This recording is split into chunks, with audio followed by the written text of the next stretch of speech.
नमस्कार सांग माने आज मु आपण मानक करके देखी सहज और टेस्टी अँला आचार जहाँ घरे अति सहज बन पारे। वीडियो को शेष पर्यंत देखंतु जहाँ द्वारा आपण भी परफेक्ट अँला आचार करें। एठी मु प्रथमे अँला आचार करने गोटे केजी अँला नहीं धोईकी भल कि सफा करके नहीं आसी। एबे गोटे कड़ाई रे किछि पानी गरम पाई छाड़ी पानी देखंतु केते बढ़िया भाव में फुटी गलानी। सेथिरे गोटे जाली रखी नहीं जाली उपरे एबे से अँला सब को देई नेबी। एठी मु अँला को डायरेक्ट सिझिबा को दउनी पानी रे ताकू मु बांफ द्वारा स्टीम करि नेबी। आपण चाहिले कोनोसी इडली छांचरे भी एमती स्टीम करि परिबे, नहले भी आपण डायरेक्ट पानी फुटला परे सेथिरे पकेइकी भी सिझेई परिबे, किंतु एई भली कले टिके सेटा भलो हेइथाय। देखंतु ताकू 5 रु 10 मिनिट पर्यंत सिझे नीची। देखंतु 10 मिनिट परे से केते बढ़िया भाव में अँला सिझिकी फाटी गलानी। बस एतिकी ही सिझेइबार अछि। एबे अँला को काढी नेबी, ताकू ठंडा हबा को देबी। एठी देख पाथिबे अँलार किछि जूस रहि जाइछि तळे, ए जूस को भी फोपाड़िबेनी। ए जूस को भी आपण अँला जूस भाव में व्यवहार करि परिबे। एबे गोटे मसला रेडी करबी। मसला रे गोटे बड़ चम्मच हळदी गुंड नेइछि, गोटे बड़ चम्मच काश्मीरी चिली पाउडर नेइछि, 5-6 टी सुखिला लंका नेइछि, हेंगु नेइछि, गोटे बड़ चम्मच पान मधुरी नेइछि, गोटे चम्मच मेथी नेइछि, आ 2 चम्मच सोरिष नेइछि।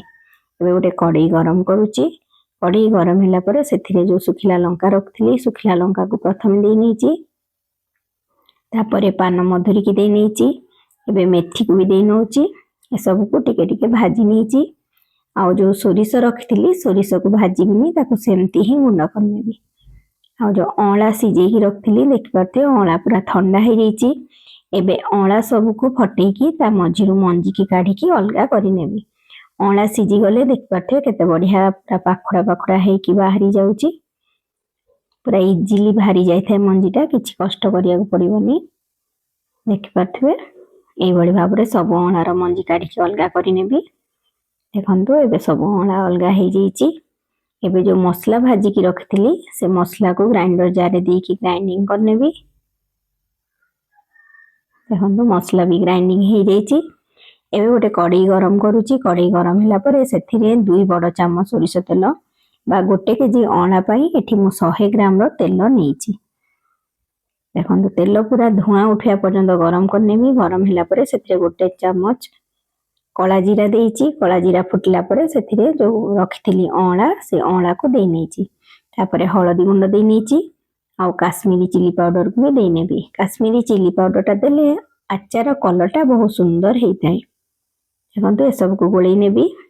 एठी मु हेंगु गोटे छोट चम्मच देउछि। हेंगुटा मु तेल रे दबा स्किप करि जाइथि, सेत पई ए स्टेज देई नेइछि। आपण देला बेले तेल रे ही देई नेबे। देखंतु एतिरे गुड़ एबे देई नउछि। एठी गुड़ मु गोटे केजी अँला पाई एठी 250 ग्राम रो गुड़ नेइछि। देखंतु गुड़ को पूरा मेल्ट हवा को देबी। आ परिमाण मुताबिक लूण ए स्टेज रे देई नेइछि। गुड़ एबे मेल्ट जेते जेते हबो गुड़ पूरा पानी हे जिवो।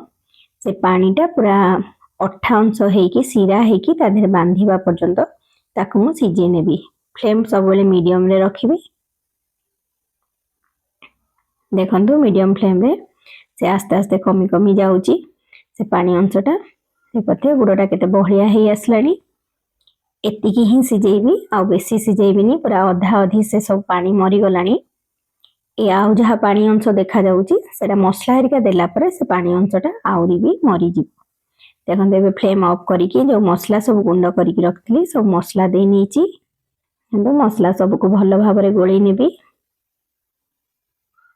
तो या देख पाथुए केते पतला देखा जाउथला। एबे सब मसला मिसला परे से अचारटा केते मोटा हे गलानी, केते ठीक हे गलानी। आउरी रहिला परे आउरी भी ठीक हे जिवो। देखंतु संग माने हमर टेस्टी अँला आचार पूरा रेडी हे जाइछि।